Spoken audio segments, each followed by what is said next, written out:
മുണ്ടക്കൈയിൽ തെരച്ചിൽ പുരോഗമിച്ചുകൊണ്ടിരിക്കുകയാണ്. പ്രത്യേകിച്ചും മണ്ണുമാന്തി യന്ത്രങ്ങൾ ഉപയോഗിച്ചുകൊണ്ടുള്ള തെരച്ചിലാണ് ഈ ഘട്ടത്തിൽ നടക്കുന്നത്. ആദ്യഘട്ടത്തിൽ നമ്മൾ കണ്ടു, അതായത് സൈന്യവും മറ്റ് സന്നദ്ധ സംഘടനകളും ഒക്കെ ഇവിടെ എത്തി ഫിസിക്കലായിട്ടുള്ള പരിശോധനകളായിരുന്നെങ്കിൽ ഇപ്പോൾ JCBയും മറ്റ് ഹിറ്റാച്ചിയും മണ്ണുമാന്തി യന്ത്രങ്ങളും ഒക്കെ ഉപയോഗിച്ചുകൊണ്ടുള്ള തെരച്ചിൽ പുരോഗമിച്ചുകൊണ്ടിരിക്കുകയാണ്. നമ്മൾ ആ കാണുന്നത് ഒരു നിലം പൊത്തിയ വീടാണ്. ആ വീടിന്റെ മേൽക്കൂരയാണ് ആ കാണുന്നത്. അത്രത്തോളം മണ്ണും ചെളിയും കല്ലും ഒക്കെ വന്ന് തിങ്ങി നിറഞ്ഞ് ഇടിച്ചു കയറുകയായിരുന്നു. അതിന് അകത്തൊക്കെ തന്നെ പലരും കുടുങ്ങിക്കിടക്കുന്നുണ്ട് എന്നാണ് ബന്ധുക്കളും മറ്റുമൊക്കെ പറഞ്ഞിട്ടുള്ളത്. അതിന്റെ കൂടി അടിസ്ഥാനത്തിലാണ് ഈ പരിശോധന ഇപ്പോൾ നടന്നുകൊണ്ടിരിക്കുന്നത്. എന്തായാലും ഈ പ്രദേശത്താണ് ഇത്രയധികം സാരമായി ബാധിച്ചിരിക്കുന്നത്. നമ്മൾ അവിടെ കാണുന്നതാണ് പുഴ. ആ പുഴ ഒഴുകി അതിലൂടെ പോകേണ്ട പുഴയാണ്. സ്വാഭാവികമായിട്ടും ഉരുൾപൊട്ടൽ ഉണ്ടാകുമ്പോൾ പുഴ വലുതായി അല്ലെങ്കിൽ അത്തരത്തിൽ ശക്തമായി ഒഴുകും. അത് സ്വാഭാവികമാണ്. പക്ഷേ അതിനൊക്കെ അപ്പുറം വിട്ട് ഈ ഘട്ടത്തിലേക്ക് കയറി വരിക എന്ന് പറഞ്ഞത് അത് തികച്ചും അപ്രതീക്ഷിതമായിരുന്നു. അതുകൊണ്ട് തന്നെ ഇവിടെയൊക്കെ ആളുകളുണ്ടായിരുന്നു. മാത്രമല്ല പുലർച്ചെയായിരുന്നു ഇത് സംഭവിച്ചിരുന്നത്.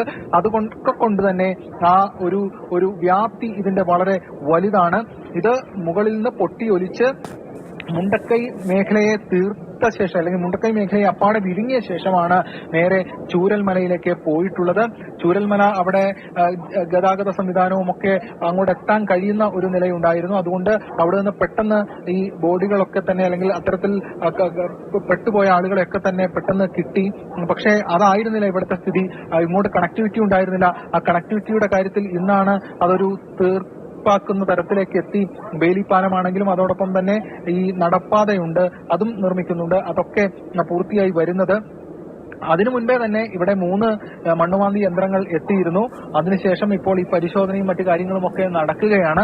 ഇപ്പോൾ ഈ മേഖലയിൽ 3 ഇടങ്ങളിലായി കേന്ദ്രീകരിച്ചുകൊണ്ട് 3 മണ്ണുമാന്തി യന്ത്രങ്ങൾ ഉപയോഗിച്ചുകൊണ്ടുള്ള തെരച്ചിലാണ് നടക്കുന്നത്. ആ മേൽക്കൂരയൊക്കെ മാറ്റുകയാണ്. അത് മാറ്റി കഴിയുമ്പോൾ അത് ആ വീടിനകത്തെ ഫർണിച്ചറുകളുണ്ട്, അലമാരയുണ്ട്, ഒക്കെ അടിയിൽ പെട്ടുപോയിട്ടുള്ള അവസ്ഥയാണ്. ഇതൊക്കെ നോക്കും ഈ പറഞ്ഞ പോലെ ഇത്രയും മനോഹരമായ ഒരു പ്രദേശമായിരുന്നു ആദ്യഘട്ടത്തിൽ ഈ മുണ്ടക്കൈ, അതോടൊപ്പം തന്നെ ചൂരൽമല ഉൾപ്പെടെയുള്ള പ്രദേശങ്ങൾ. പക്ഷെ ഇന്ന് കണ്ടാൽ സഹിക്കാത്ത അവസ്ഥയാണ്. കാരണം അത്രത്തോളം ഈ അപ്പാടെ തകർത്ത് ഒരു വലിയ ഒരു ദുരന്ത ഭൂമിയായി മാറിയിരിക്കുകയാണ് ഈ പ്രദേശം. അങ്ങനെയുള്ള ഒരു കാഴ്ച കൂടി ഇവിടെ നമുക്കുണ്ട്. അത്തരത്തിലുള്ളൊരു ഉള്ളിലക്കുന്ന സങ്കട കാഴ്ച തന്നെയാണ് ഇവിടെയും നമുക്ക് കാണാൻ കഴിയുന്നത്. നമ്മൾ നേരത്തെ ഈ മേപ്പാടി അവിടെ മൃതദേഹങ്ങൾ സൂക്ഷിച്ചിരിക്കുന്ന സ്ഥലത്തെയൊക്കെ കാഴ്ചകൾ നമ്മൾ കണ്ടിരുന്നു. അതുപോലെ തന്നെ സമാനമാണ് ഇവിടത്തെ കാഴ്ചകളും. കാരണം അത്രത്തോളം മനോഹരമായൊരു പ്രദേശം ഇതുപോലെ രീതിയിൽ ഈ കുത്തിയൊലിച്ച് പൊട്ടിയൊലിച്ച് വന്ന വെള്ളവും മണ്ണും ചേറും എല്ലാം അടിച്ചു നിറഞ്ഞ് ഇരിക്കുന്ന സ്ഥിതി അത് ഭീകരമാണല്ലോ, ഭയാനകം തന്നെയാണ്. എന്തായാലും ഇപ്പോൾ ഈ പ്രവർത്തനം ഇപ്പോൾ നടന്നുകൊണ്ടിരിക്കുകയാണ്. വേഗത്തിൽ തന്നെ ഇത് കണ്ടെത്താൻ വേണ്ടിയിട്ടുള്ള ശ്രമമാണ് നടന്നുകൊണ്ടിരിക്കുന്നത്. ഇവിടെ കുറച്ച് വീടുകൾ ഉണ്ടായിരുന്നു, അത് പാതയായിരുന്നു. അവിടെ മുകളിലേക്കുമുണ്ട്.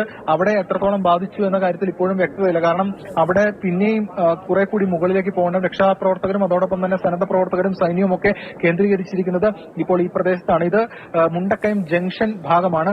ഇവിടെ വിവിധ സ്ഥാപനങ്ങളുണ്ട്, കെട്ടിടങ്ങളുണ്ട്, വീടുകളുണ്ട്, ഇതുൾപ്പെടെയുള്ള പ്രദേശങ്ങളുണ്ട്.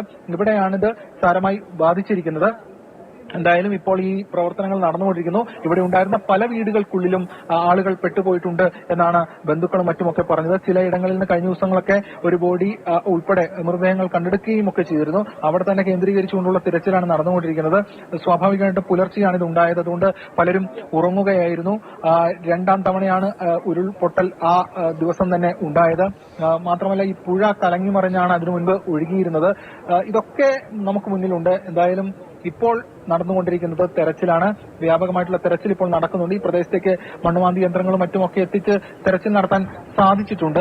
അതിന്റെ ഭാഗമായിട്ടുള്ള നടപടികളാണ് ഇപ്പോൾ ഈ മുണ്ടക്കൈ മേഖല കേന്ദ്രീകരിച്ച് നടന്നുകൊണ്ടിരിക്കുന്നത്. അതപ്പാടെ നിലംപൊത്തിയ വീടായിരുന്നു. അവിടെയാണ് ഇപ്പോൾ ഈ ഒരു പരിശോധനയും മറ്റു കാര്യങ്ങളും ഒക്കെ മണ്ണുമാന്തി യന്ത്രം ഉപയോഗിച്ച് നടത്തിക്കൊണ്ടിരിക്കുന്നത്. ശരി രാഗിൻ, അവിടെ കാര്യക്ഷമമായി തന്നെ പ്രവർത്തനങ്ങൾ പുരോഗമിക്കുന്ന ദൃശ്യങ്ങളാണ് നമുക്ക് കാണാനാവുന്നത്.